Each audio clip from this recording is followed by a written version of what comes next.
আমরা হিসাব করে দেখি অন্তত 50টি আসন রয়েছে যেখানে 11 দলীয় জোট হারেনি, বরং তাদেরকে হারিয়ে দেওয়া হয়েছে।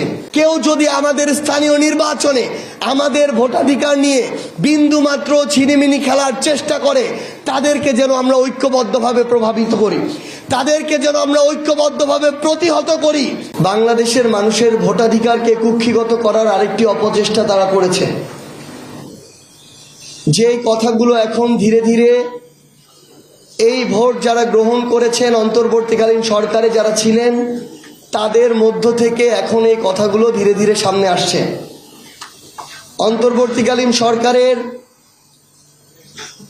যে উপদেষ্টাকে নিয়ে বিএনপির একসময় ঘোর বিরোধিতা ছিল, যাকে তারা বাংলাদেশের নাগরিকই মনে করে নাই, সেই মানুষটি যখন নির্বাচনের পরে তাদের একটি মন্ত্রণালয়ের মন্ত্রী হয়ে যায়, এমনকি পররাষ্ট্র মন্ত্রণালয়ের মতো গুরুত্বপূর্ণ মন্ত্রণালয়ের মন্ত্রী, তখন আমাদের এই জিনিসটি নিয়ে ভাবতে হয় যে কিসের বিনিময়ে তারা এমন একজন মানুষকে মন্ত্রী বানালো, এবং এই নির্বাচনের যে নিরপেক্ষতা, এর মধ্য দিয়ে সেই নির্বাচনের নিরপেক্ষতা পর্যন্ত প্রশ্নবিদ্ধ হয়ে যায়।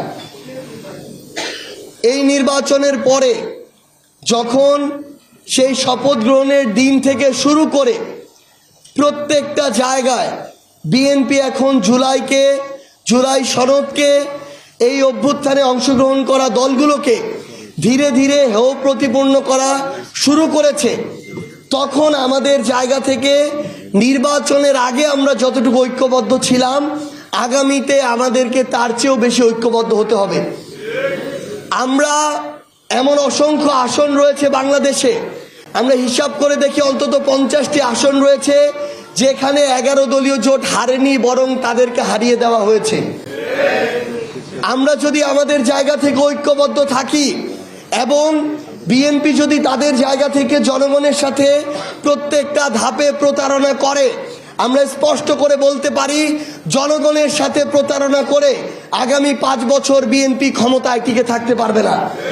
স্টাইল হোক রুচিশীল, পরিচয় হোক রাজকীয়, e commerce platform palace of classy, যেখানে ফ্যাশন মেলে আত্মবিশ্বাসে। শীতের হুডি হোক বা গরমের আরাম, আমরা আছি আপনার পাশে। 100% অরিজিনাল প্রোডাক্ট, দেশের যে কোনো প্রান্তে ফ্রি হোম ডেলিভারি। অর্ডার করতে ইনবক্স করুন এখনই। Palace of classy, B classy, be confident. এর আগে আওয়ামী লীগ তাদের সময়ে যে অন্যায়গুলো করে পার পেয়ে গিয়েছিল, ওই একই অন্যায় করে পার পেয়ে যাওয়ার সময় আগামীর বাংলাদেশে আর নাই। আমরা আপনাদেরকে আহ্বান করব, বাংলাদেশের প্রত্যেকটা পর্যায়ে আগামীতে যে স্থানীয় পর্যায়ের নির্বাচনগুলো আসছে, আমরা যেন ঐক্যবদ্ধভাবে এই স্থানীয় নির্বাচনে যে কেউ, দেশের হোক দেশের বাইরের হোক, দলের হোক কিংবা অন্য কোনো ধরনের লবিস্ট গ্রুপ হোক, কেউ যদি আমাদের স্থানীয় নির্বাচনে আমাদের ভোটাধিকার নিয়ে বিন্দু মাত্র ছিনিমিনি খেলার চেষ্টা করে, তাদেরকে যেন আমরা ঐক্যবদ্ধভাবে প্রভাবিত করি, তাদেরকে যেন আমরা ঐক্যবদ্ধভাবে প্রতিহত করি।